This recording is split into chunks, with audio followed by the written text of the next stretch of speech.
What if we as a nation came to realize that the quest for empire eventually destroys all great nations? Backdoor, as they call it, into their servers for the government to use. So there is some pushback. There seems to be, I guess, a contradiction here, perhaps, if you listen to what these companies are saying at this point.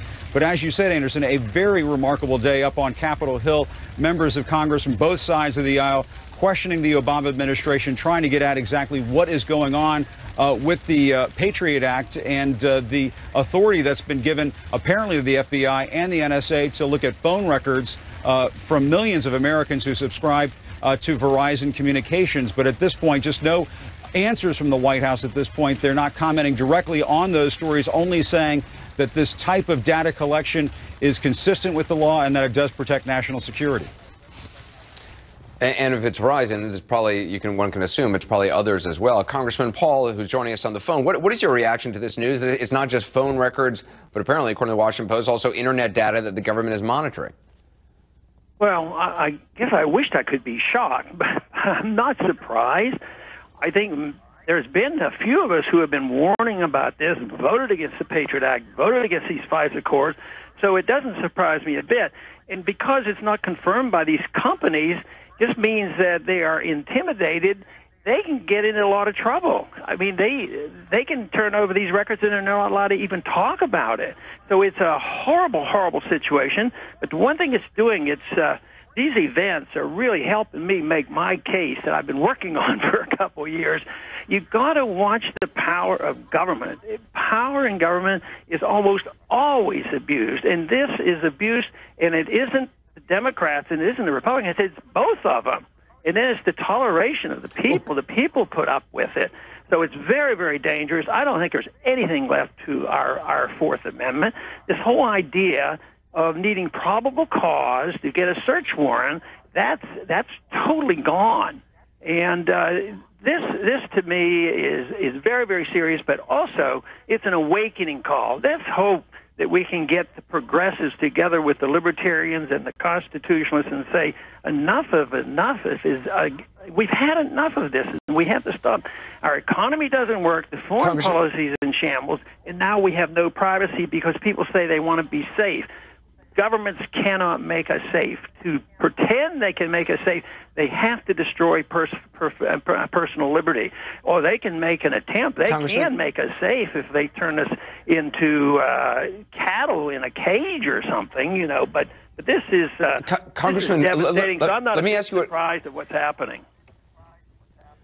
Congressman Mike Rogers, who's obviously head of the House Homeland Security Committee, he said today that going through those phone records prevented a terrorist attack.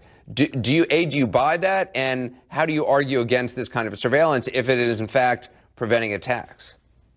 Well, first thing is I don't believe it. I've heard so many of those stories that there have been dozens and dozens of terrorist attacks over the years. The FBI is involved, and they save us from all this. But no, this is not justification to turn over your liberties, turn over everything that is precious, and say the government can have total control of me because they might stop something sometime. No, that would never be a justification. We've been warned about that. There's a lot of people that would agree with them. I got to be safe. You know, safety is the only thing that I care about.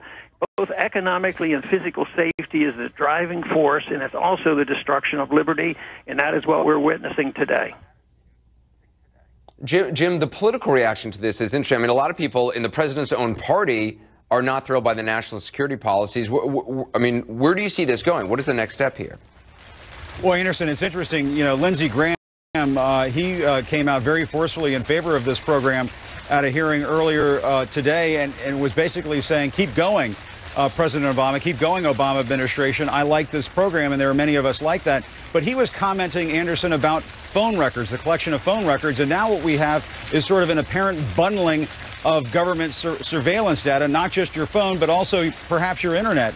And I think that is why you're going to maybe see the dam breaking when it comes to some of the frustrations up on Capitol Hill. We heard from Barbara Mikulski, a liberal Democrat from Maryland, who is the chair of the Appropriations Committee, telling Eric Holder at a hearing, hey, wait a minute, we're a little sick and tired of this idea that only the people on the intelligence committees are briefed on this. Perhaps other members of Congress should be briefed on this, because, Anderson, they're being blindsided by all of this right now. Not only do they have people calling them saying, hey, wait a minute, my phone records are being collected by the government. Tomorrow, they're going to be hearing from Americans all over the country who are worried about when they're online, what videos they're looking at, what websites they're looking at. Is that being collected as well?